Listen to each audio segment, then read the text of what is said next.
All right, welcome everyone. This is a Dynamite review. Dynamite just went off the air. I didn't have time to do a full live stream during it, so I thought I'd just do a review with you right now. So let me know in the comments what you thought of tonight's Dynamite as it just ended. Let me know all throughout the night. I can check the comments all throughout the week, actually.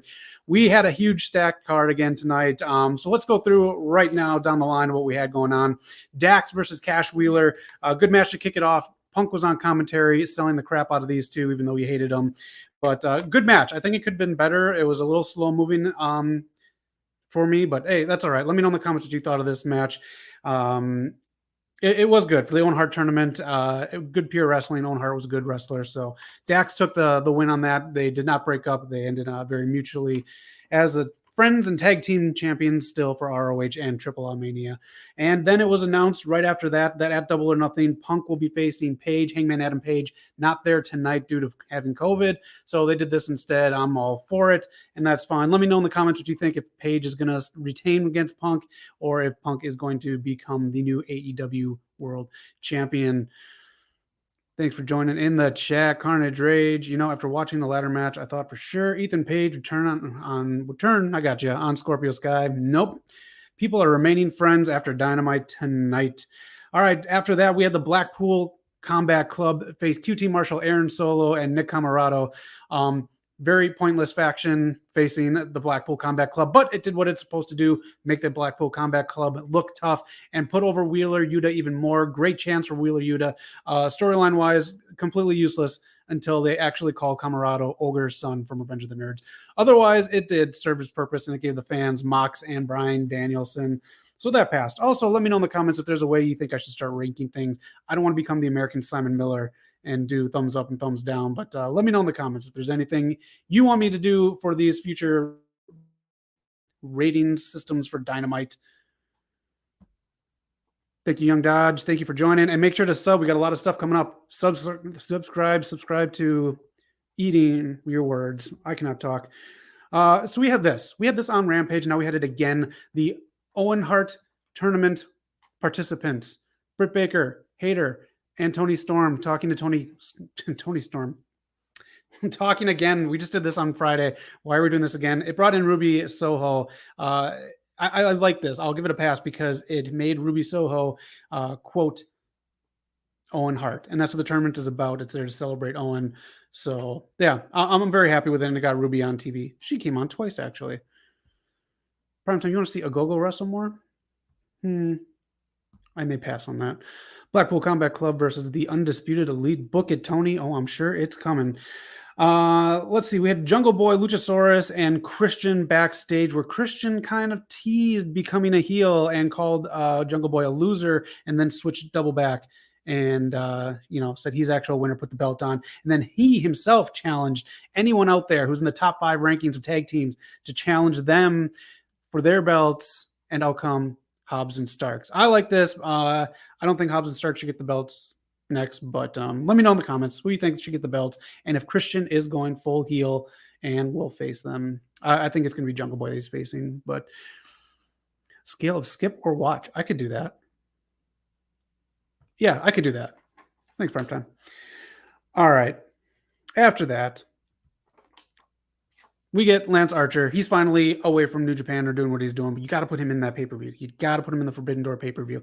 But he is back to face Wardlow. He is MJF's hired gun for this. And look, this was a good match for two big men, especially one like Lance Archer, who's not technically really on TV too often. He's kind of a part-timer. But Wardlow hits a senton. Also, watch out with the Keith Lee stuff. Know who's in your company. All you need to do is this for the chance there, Ward Dog. I'm not going to call you War Pig because I want you to beat the crap out of MJF. And it turns out that after 4 effing power bombs, Lance Archer dies. Everyone died. Yeah, good scale ratings. He agrees. Thanks, Young Dodge.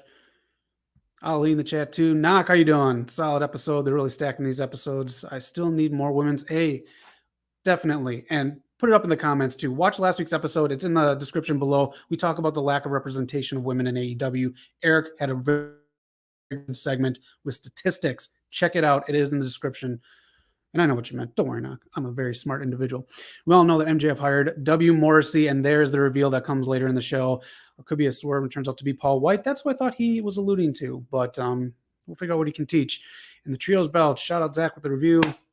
Yes, hopefully. Awesome. I'm glad you're heading back here to LA, buddy. Missed the main event, but going to yeah, check out the main event. It is good, and there's a very scary Sammy spot. We'll touch on that coming up. The worst thing ever. You want skippable? This is skippable. This is the most skippable thing I've seen all week, and I watch Raw and NXT 2.0. This was the worst segment I've seen all week. You know what I think about this segment? Middle finger, I'm so cool. Fuck this segment. That's a skip. That is a double skip. Skip the commercials that are associated with it. All right, here's a match that some of the best stuff was done in picture-in-picture. AEW needs to watch that. Deeb versus Shida. I think this is number 4. Correct me in the chats if I'm wrong, but I think it's number 4. Good stuff. I still think this feud can continue. This didn't just end, but a lot of cool stuff. The Avalanche Falcon Arrow by Shida, that was really cool. Off the middle rope, I think. The Detox onto the chair by Deeb, and at the end, after this Philly street fight happens, Serena Deeb picks up the win. Who in the back is watching? Thunder Rosa. Is Serena Deeb next in line? We will have to wait and see. That's all right now. West Coast Pop Galaxy, shout out to the new subs. Thank you all for subbing. Please hit them up. Let me know in the chat how you're doing and what you thought of Dynamite. We're running through this because I know you just got done watching 2 hours of wrestling, and maybe you're like me and you got some Survivor, some Moon Knight to catch up on. Tony bringing Homicide. Thank you. Please bring in Homicide. Help that fucking feud out.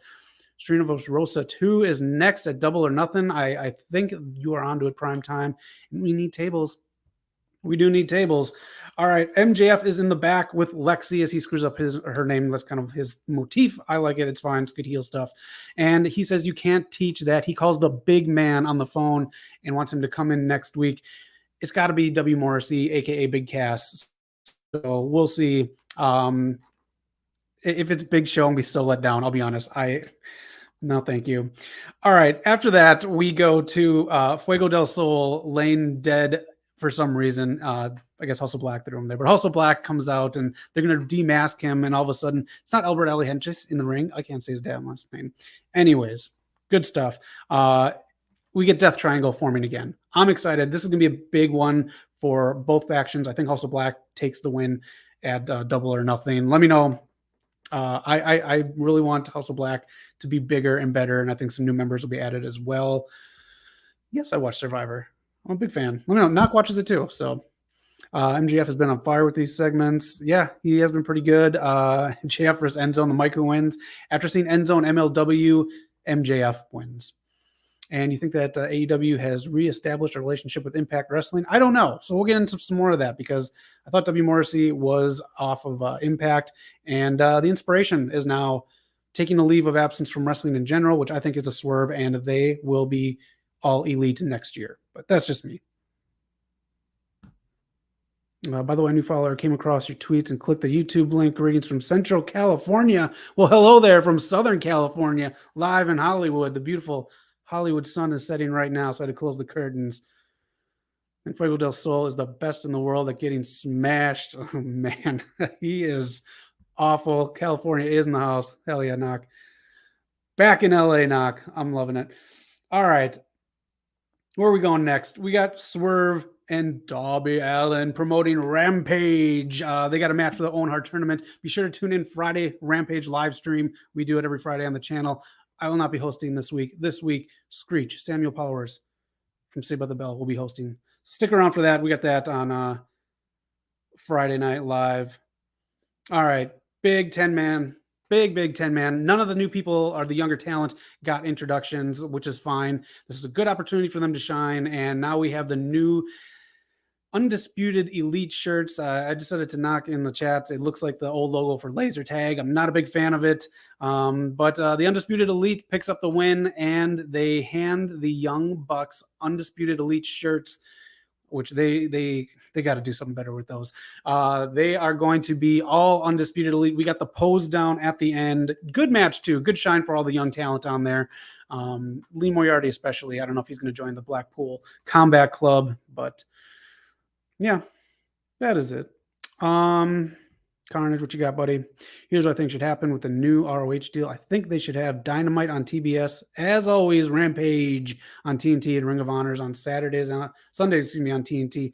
If it does, there's some stuff with the new merger with Discovery, with Time Warner Discovery. They are not doing any more scripted shows. Technically, wrestling is scripted, but I know Dynamite pulls in damn good ratings for them, so that's not getting touched.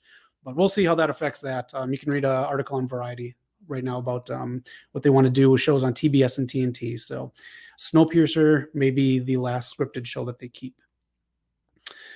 All right, good stuff with the young guys here and the Undisputed Elite putting them over. In the back, we go to nonsense, more ridiculous nonsense with the sports entertainers taking out Santana Ortiz, who deserves so much better. Eddie Kingston gets a fireball and gets those perfect eyebrows destroyed. Maybe. I don't know. Stupid. I hate the fireball. Maybe it's Jericho's way of being that's a sports entertainer thing. That's why they did it. More crap from Jazz. I hate Jazz. The worst thing in wrestling, in my opinion, right now. All right. They promote Rampage more, and then they promote next week's Dynamite. Deonna Purrazzo will be taking on Mercedes Martinez next week. So that's a big thing. Maybe she can put up some stuff with Britt Baker as well. Oh, yeah, my guy. That fucking fireball. That can just go. Maybe a streaming service for ROH. That could be. I know that's still in discussion, and I think Discovery is going to love that because they're merging. If you got to Discovery Plus and or HBO Max, they're going to be one. So you can watch the Batman and Chip and Joanna Gaines all you want. This is it.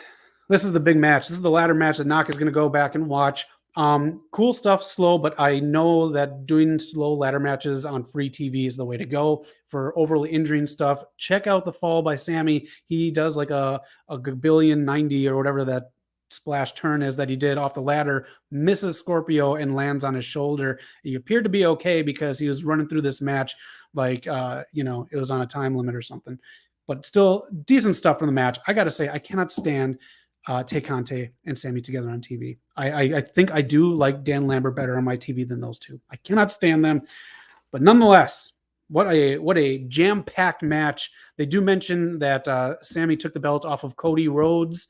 They mentioned his name, so no forbidden door with names. But yeah, we have that scary spot on there, and then Scorpio Sky brings out a barbed wire ladder. I haven't seen this before. Maybe it has been around, but I've been around for a long time, since like dinosaurs and shit. But anyways, standing Spanish fly by Sammy was great. Tay Conte gets involved and nails Dan right in his tiny testes. And then Paige Van Zant comes out. She's back. They're going to start a big feud with these two. Paige Van Zant, a legitimate fighter. Tay Conte can do, was it jiu-jitsu? Quit the catfight shit. That's stupid, like early 2000s WWE stuff. Get that out of here. But anyways, cool little spot with the girls on the backs there of the guys as they climb the ladders. Should have ended differently than them kind of going back down and taking them off. I don't know. Let me know what you think. More middle finger stuff. AEW loves the middle finger. Scorpio Sky had his dinner tonight with that. And then Sammy was dumped onto said ladder with a barbed wire. Springs out of nowhere and no-sells the fuck out of the barbed wire ladder and jumps back on to stop Scorpio Sky from getting the belt. Doesn't happen. Scorpio Sky gets the belt back, and out comes Kazarian because he wants a title shot that Scorpio Sky promised him. So we'll be getting that in the near future, and I do believe that will be done at All Out. Scorpio Sky wins the 24/7 title. Holy shit, is this thing passed around? Oh, man. Let me know what you guys think in the chats. A lot of stuff going on. MLW returns this Thursday with Intimidation Games. I'm here for it. Love MLW. It's a fun hour. All right. Thanks, Knock. Thanks for checking in. Check out the podcast Saturday and Sunday, Rampage streams and tier list. We got a bunch of stuff all over the channel. Comment. Let us know what you want us to do next. Paige Van Zanta's money. And yeah, thank you, Primetime. We appreciate you, buddy. We can go through these comments, and then it's time. Really good match. Glad Sky won. I didn't like having the cat fight shit, get involved in weird no-sell ending. But overall, good and glad Sky won. Also, plus Kaz coming out. Yes, these people from day one, not NXT people, are coming back out. Darby even brought up the fact that he was a day oneer. Like that. Tell them to bring Homicide and Hernandez so they can help their homies. They do need two more. They do need two more Carnage Rage to make it 5. They brought it up. What do you think about Sammy getting booed? And who can save the TNT title? I don't know. Sammy and Tay deserve to get booed. They are awful. And I don't know. Maybe Dana Brooke can save the TNT title. And Miro back as he was the best champ. Holy shit, was that a championship belt with Miro? Also, why'd they take the belt off Sky in the first place? Just to put, I don't know. I don't know why they do this. It makes absolutely no fucking sense. I don't know. We're all better bookers of them, I think. LAX versus JAS in a blood and guts match, or nah, it's got to be blood and guts. That one they're going to do another one of. So I'll go blood and guts match, those two factions. That is it. Great booking right there. All right. That is the review. I will give this episode. I'm sorry, I missed doing the pass and skip stuff. I guess the only skip stuff is the JAS stuff. Everything else, check out. It was a good episode. It was a fun episode. I'll give it a solid B+. A lot of slow stuff, but you have to do that. Can't get everyone injured. Can't have everyone go 100 miles and running. And Carnage, you think bring in Homicide and low key? Maybe. But yeah, that's it. That's the review. I'm going to try to do these every week. And again, I'm going to work on more of a ranking system. Well, Simon Miller, I can do these. And everyone at AEW can do these. That's it. That's the review. Let me know what you thought of the matches overall. And if you disagree with me on anything, leave a comment. I like to chat with the people that watch us. We all do here at the channel. We're a very friendly environment. So make sure you subscribe, hit the bell icon when we're doing stuff. You will get notified. Be a part of our awesome community. There we go. Thank you for the review. And now time to catch up on Moon Knight. I'm right there with you, Young Dodge, and Primetime. Survivor, maybe tonight we'll catch up on. So much stuff to catch up on. But that is it. Make sure you watch Rampage with your host, Screech. Screech is taking over Rampage. Which figure? This one. Screech is taking over the live Rampage stream this Friday night. So he spent an hour with Screech, Samuel Powers from Saved by the Bell. We'll see you this weekend. Me knocking Eric for the podcast episode. Watch last week's. Got the link in below. Otherwise, have a great rest of your week. And we'll see you Friday for Rampage with Screech.